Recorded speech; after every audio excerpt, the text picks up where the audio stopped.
শুধু গুনাহ ছেড়ে দাও, আমার কাছে ফিরে আসো, চোখের পানি ফেলে মাফ চাও, আর করবা না, ওয়াদা দাও আমি 90 বছরের গুনাহ একসাথে মাফ করে দেব, মাফ করে দেব। তোমার জন্যই তো বানাইছিলাম জান্নাত বান্দা, আমি রাখতে দিয়ে লাভ কি? আমি তো দিতেই চাই।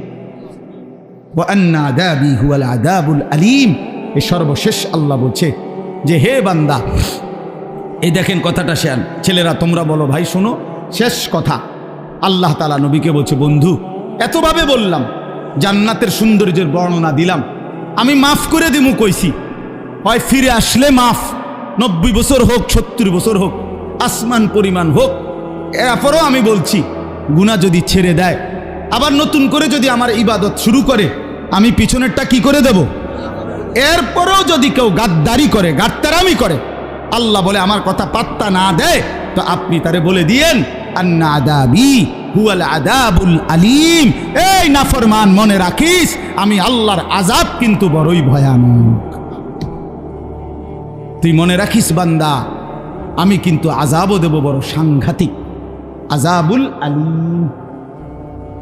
আমি বলছিলাম, কতভাবে বললাম তোরে মাফ করে দেব, তুই এরপরও গাদ্দারি করলি, পাত্তা দিলি না, ঠিক আছে আসিস, আমার আযাব দেখবি কেমন আযাব।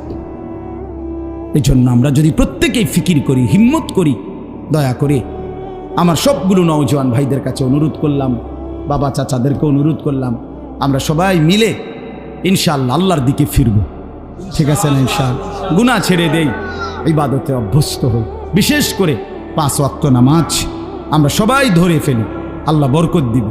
ছেলেরা তোমরাও ঠকবা না ভাই, ঠকবা না, শুরু করো তো, হিম্মত করে শুরু করলেই আল্লাহ খুশি। যুবক সেজদা দিলে আল্লাহর আরশ নড়ে ওঠে, সেজদা দিলেই আল্লাহ খুশি।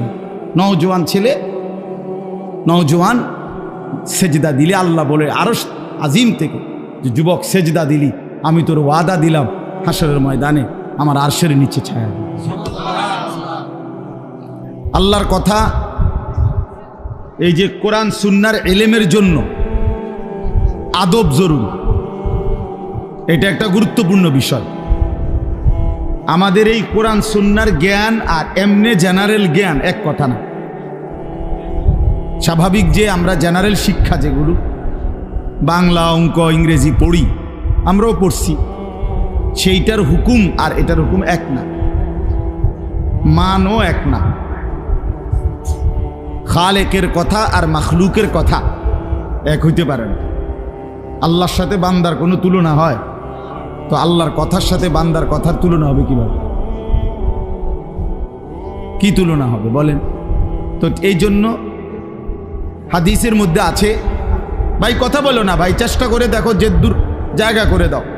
রাসূলুল্লাহ সাল্লাল্লাহু আলাইহি ওয়াসাল্লাম বলেন, আল্লামানি রব্বি ফা আহসানা তালিমি ওয়া আদ্দাবানি রব্বি ফা আহসানা তা'দীবি। একটা হাদিস, নবীজি সাল্লাল্লাহু আলাইহি সাল্লাম বলেন, আল্লাহ তাআলা আমাকে সরাসরি সর্বোত্তম ইলম শিখিয়েছেন, এবং সাথে সাথে নবীজি বলছে, এবং আল্লাহ তাআলা আমাকে সর্বোত্তম আদব শিখিয়েছেন। এই যে কোরআন সুন্নাহর ইলম তো সর্বোত্তম ইলম, এটার সাথে সর্বোত্তম আদব থাকতে হয়, এটা জরুরি। যেমন আমাদের কোরআন সুন্নাহর ইলম ওযু ছাড়া আমরা পড়ি না, এটা একটা আদব, জরুরি বিষয়। কোরআন শরীফে আছে আল্লাহ তাআলা মূসা আলাইহিস সালামের সাথে তুর পাহাড়ে যখন প্রথম কথা বলতেছিলেন, প্রথম দিনেই বলে দিছেন, ফাখলা'না আলাইক, মূসা আমি তোমার রব, তুমি জুতা খোলো। সরাসরি কোরআনের আয়াত। কেন? প্রশ্ন হলো জুতা খুলতে বললো কেন? জুতার মধ্যে মাড়ি লাগছে এই জন্য নাকি? তো কেন বললেন? কোরআন শরীফে আছে এরপরের শব্দ, আল্লাহ তাআলা বলছেন, আনাখতারতুকা ফাসতামি' লিমা ইউহা, মূসা আমি তোমাকে নির্বাচিত করেছি, বাছাই করেছি, এখন আমি যা ওহী নাজিল করব সেগুলো তুমি মনোযোগ দিয়ে শোনো। তো আল্লাহর কথা শুনবার জন্য আল্লাহ বলছে আগে জুতা খোলো, এটা আদব। এটা কাদার কারণে না, অন্য কারণে না। সাহাবায়ে কেরাম রাসূলুল্লাহ সাল্লাল্লাহু আলাইহি ওয়াসাল্লামের কথা কখনোই দাঁড়িয়ে দাঁড়িয়ে শুনতেন না, জিব্রাইল আলাইহিস সালাম জিব্রাইলের মতো ফেরেশতা নবীজি সাল্লাল্লাহু আলাইহি ওয়াসাল্লামের কাছে যখন মানুষের আকৃতিতে আসতেন, জিব্রাইল দোনোভাবেই কোরআন নাজিল করতেন। কখনো মানুষের আকৃতিতেও আসছেন, কখনো ওনার মূল আকৃতিতে আসছেন, মানে নবীজি শুধু শুনছেন, অন্য কেউ বুঝছেন। তো যখন মানুষের আকৃতিতে আসতেন তখন আল্লাহ নবী সাল্লাল্লাহু আলাইহি ওয়াসাল্লামের সামনে একেবারে নামাজের অবস্থায় যেভাবে বসে আত্তাহিয়াতুর সূরতে এইভাবে আয়েশা আল্লাহ নবী সাল্লাল্লাহু আলাইহি ওয়াসাল্লামের সামনে বসতেন এবং একদম নবী সাল্লাল্লাহু আলাইহি ওয়াসাল্লামের চেহারা, বুক, হাঁটু বরাবর করে বসতেন। ফাআসনাদা রুকবাতাইহি ইলা রুকবাতাই। এই জন্য বললাম এই বসে শোনা আল্লাহর কথা, জুতা খুলে শোনা আদব।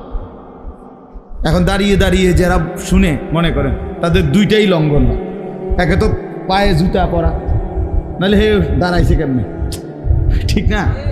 দ্বিতীয়ত হইল বসে পড়ার সুযোগ হইল না। তাহলে কেন আমি আল্লাহর কথা শুনতে গিয়ে আমি যদি এতটুকু কথাই না শুনলাম, তো পরবর্তী কথার উপরে আমার কি ফায়দা আসবে? মনে করেন একজন হুজুর আমি বললাম যে আপনারা বসে শোনেন, উনি এটা পাত্তা দিল না, তো আপনি যে সামনের কথার কি পাত্তা দিবেন এটা আপনি ডকেই বুঝা গেছে, বুঝছেন না কথা? আপনি যে কি ডকের মানুষ এইটা তো বুঝাই গেছে। এই জন্য দয়া করে আবারও বলতেছি, যারা দাঁড়াইছেন ছেলেরা ভাই, আবারও বললাম, অনুরোধ করলাম, এরপরে তেরামি করলে তো করলেই হুজুর আপনার মতো কত বেড়াইতের কথাই তো আমি শুনি না, তো ঠিক আছে, এতে কোনো আপত্তি নাই, কিন্তু আমি আমার শেষ অনুরোধ করলাম, ঠিক আছে না ভাই? 2 নাম্বার কথা হলো না, জোরে আওয়াজ করেন না, এই ঠিক এটা জোরে বলি, এত জোরে বলা আবার সবাই হাসলেন, এটা তো মস্কারি করলেন, কথা বুঝছেন না? আমার ভাই, তামাশা করা ঠিক না। আমি আপনি সবাই আমরা আল্লাহর কথা শুনবার জন্য বসছি, এটা আদব চাই, রসিকতা করার কোনো দরকার নেই, এটা কোনো আমরা মস্কারির মজলিস না। এই প্রতিটা আয়োজন ছোট হোক বড় হোক কষ্টের আয়োজন। একটা মাহফিলের ইন্তজাম করতে গিয়ে অনেক কষ্ট করতে হয়, এই পোস্টার, মাইক, হ্যান্ডবিল, প্যান্ডেল, ওলামায়ে কেরামকে দাওয়াত দেওয়া, যথোপযুক্তভাবে ওনাকে রিসিভ করা, এই অনেক কাজ আছে, অনেকগুলো কাজ। সেখান থেকে যদি কোনো ফায়দা না আসে, আমার আপনার জিন্দিগির কোনো অনুভূতি না জাগে, তো লাভ হলো কি? 10 জনে মাহফিল করছে, আমরাও একটা করে দেখাইলাম, তো দেখাইলে কারে দেখাইলাম? মানুষের দেখাইলাম, তো মানুষের দেখাইলে তো শিরিক, এ তো রিয়া, তো লাভ হলো কি? কথাটা বুঝছে না? না দেখাই দিলাম বেটা, দেখ এটা আমরাও পারি না, তো কি হয়েছে? মানুষে দেখলো আর কি, বা মানুষে দেখলো যে অনেক মানুষ হয়েছে, তো এরপরে হাদিসের মধ্যে আছে হাশরের ময়দানে আল্লাহ তাআলা বহু বান্দাকে এই রিয়া মানে লোক দেখানো আমলের কারণে বলবে, ইযহাবু ইলাল্লাযীনা কুনতুম তুরাউনা ফিদ দুনিয়া, দুনিয়াতে যাদেরকে দেখাবার জন্য করেছিলে এখন তারা হাশরের মাঠে আছে, হ্যাঁ তুমি তাদের কাছে যাও, ফানদুরু হাল ইনদাকুম জাযাউন, গিয়ে দেখো তাদের কাছ থেকে কোনো বিনিময় পাও কি। তুমি যাদেরকে দেখাইবার জন্য করছিলা তারা আছে এখন হাশরের মাঠে, যাও ওদের কাছে গিয়ে তোমার কর্মের বিনিময় যাদেরকে দেখাইবার জন্য করছিলা ওদের থেকে নাও, আমার থেকে নিবা কেন? আমার জন্য তো করো না, বুঝছেন নি ফেসটা আমনে? তো আল্লাহ তাআলা যদি প্রত্যাখ্যান করে তো কে বিনিময় দিবে? কঠিন ব্যাপার এটা। কোরআন শরীফে আছে স্পষ্ট, আল্লাহ তাআলা বলছেন, বলে আয়ুশরিক বিইবাদাতি রাব্বিহি আহাদা, আমি আল্লাহর কোন ইবাদতের মধ্যে সামান্যতম কাউকে অংশীদার বানানো যাবে না, বানানো যাবে। একটা মাহফিল করমু এরুম, বক্তা আনমু, দরকার হলে হেলিকপ্টার দিয়া দেখাইয়া সারুম, যদি বাপের বেড়া হইয়া থাই, হ্যাঁ তো দেখাইলেন আর কি, বাপের বেড়াও হইলেন আপনি, সবই ঠিক আছে। তারপরে বুঝেন না আমার কথা? 30 লাখ টাকা খরচ হইল, একবারে দেশ চুক্তি, মানুষ লাড়া খাইলো, সারা বিশ্ব দেখলো, জানলো, তো এরপরে কি? এই মানুষ, এই সমস্ত 800 কোটি মানুষের কাছে কোনো বিনিময় আছে? তো তাই তাদের তো কোনো যোগ্যতা নাই, তারা তো আমার এই কর্মের কোনো প্রতিদান দিতে পারবে না, তো আমি তাদেরকে দেখাইয়া লাভ হইল কি? আমার এটা বুঝার ব্যাপার। এই জন্য আমার ভাই, আমি জানি ছেলেরা কষ্ট করছে, আমাদের প্রিয় ভাই নাহিদ, আমি মূলত ওই ভাইয়ের অনুরোধে এই ডেট দিছি। তো বাস্তবতা হলো আপনাদের কাছে এটা বুঝাইতে চাই সবসময়, নওজোয়ান ছেলেদের কাছেও আমার অনুরোধ ভাই, নেক কাজ, এই যে একটা মাহফিলের ইন্তজাম করা, কোরআন সুন্নাহর ইন্তজাম করা, কথা শুনবার, এটা কিন্তু একটা আমল। কি বলেন, এটা একটা নেক আমল না? এটা আল্লাহর জন্য হওয়া চাই। আমি বলবো আল্লাহর জন্য, আপনি শুনবেন আল্লাহর জন্য, আয়োজনকারী আয়োজন করবে আল্লাহর জন্য। আর প্রত্যেকেই মনোযোগ দিলে, আন্তরিকতা নিয়ে শুনলে বরকত হবে। ও বাবা, তোমরা এনে বুট খাইও না, বাবা ব্যাট খাইও না বেকুবের মতো, হাসো না, হাসো না, বন্ধ করো বাবা, পরে খাইও, পকেটে নাও এটা। তাহলে এই জন্য বললাম, হ্যাঁ আমার এটা কষ্ট করি আমি, আমার শ্রোতা যতক্ষণ, আমি শুধু আমারটা আমি বলে গেলাম, আমার সময় পার করা 1 ঘন্টা, এরপরে আপনারকেও কি হইলো না হইলো এটা আমার জানার বিষয় না, না এটা কোনো কথা না, এটা কোনো কথা না। আমার মনে আছে, আমার ছাত্র জীবনে আমার একজন উস্তাদ আমারে বলছিলেন, আমার সেই হুজুর ইন্তেকাল করছে, হুজুরে আমারে বলছিলেন, আনিস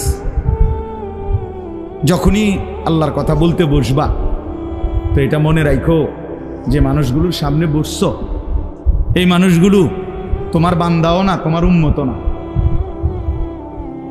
কথা বুঝছেন না মাওলানা? এরা আমার বান্দাও না, আমার উম্মত না, এরা আল্লাহর বান্দা, রাসূলুল্লাহর উম্মত। অতএব তুমি এটা মানসিকতা এই মাথায় নিয়ে করো যে কার সামনে বলতেছো, জানতেন কেউ না, এরা আল্লাহর বান্দা, এরা রাসূলুল্লাহ সাল্লাল্লাহু আলাইহি সাল্লামের উম্মত, তোমার কেউ না এরা। তো তুমি মনে রাখো, হুজুরে বলছেন মনে রাখো, যেন আল্লাহ তোমাকে বলছেন আমার বান্দাদেরকে আমার কথাটা বলো, যেন রাসূলুল্লাহ সাল্লাল্লাহু আলাইহি সাল্লাম বলছেন, আনিস আমার উম্মতেরা, এদেরকে আমার কথাগুলো বলো। জন্য শ্রোতার প্রতি কদর থাকা চাই, কদর থাকা চাই। এজন্য চলেন ভাই, আমরা প্রত্যেকে ইনশা, আজকের জন্য সব সময় এই একটু যদি আন্তরিক হইতো, মুসলমানের জিন্দিগি আরো সুন্দর হইতো। বছরে 52 সপ্তাহ, 1 বছরে মোট হাতে ধরা যে মোবাইলগুলো, এগুলোও নামায় ফেলেন, ভালো হবে। আপনি এমনি শুনেন দোস্ত, হাতে ধরা যে মোবাইলগুলো, এগুলোও নামায় ফেলেন। মোবাইলে যথেষ্ট পরিমাণ ওয়াজ আছে, অভাব নয়। ছেলেরা দেখেন না রেকর্ড করে, আর এমনি তো আছে। এখন আমরা আসছি কষ্ট করে, আপনারাও আসছেন কষ্ট করে, সামনাসামনি শুনেন, একবার চোখের দিকে তাকাই, বরকত হয়। চোখের একটা আসর আছে প্রত্যেকের, প্রত্যেকের, মানে চোখ মানুষের পুরা দেহ বদলায়। দেহের মধ্যে নারীর প্রতি, ভিন নারীর প্রতি চোখ পড়লে সারা দেহের মধ্যে কি হয়, অনুভূতি হয় ভিন্ন রকম। তাই এটা বুঝাই গেল চোখের একটা কি আছে, আসর আছে। তো ঠিক নেক কাজের প্রতি, কোনো আল্লাহওয়ালা, কোনো আলেমে দ্বীনের প্রতি নজর পড়লেও পুরা দেহের মধ্যে পরিবর্তন হয়, নেকের অনুভূতি হয়। হ্যাঁ, রাসূলুল্লাহ সাল্লাল্লাহু আলাইহি সাল্লামকে জিজ্ঞেস করছে সাহাবী, ইয়া রাসূলুল্লাহ আমি কার সাথে চলবো? তো বলছে, মান যাক্কারাকুম বিল্লাহি রুয়াতুহু, যাকে দেখলে আল্লাহর কথা মনে পড়ে। ওয়া যাদা ফি ইলমিকুম মানতিকুহু, যার কথা শুনলে ইলম বাড়ে, জ্ঞান বাড়ে। ওয়া যাক্কারাকুম বিল আখিরাতি আমালুহু, যার আমল দেখলে আখিরাতের কথা মনে পড়ে। যার চেহারার দিকে তাকাইলে আল্লাহর কথা মনে পড়ে, যার কথা শুনলে নিজের জ্ঞান বাড়ে, যার আমল দেখলে আখিরাতের কথা মনে পড়ে। রাসূল সাল্লাল্লাহু আলাইহি সাল্লাম বলে, তাকে সঙ্গী বানাও, তার সঙ্গী হয়।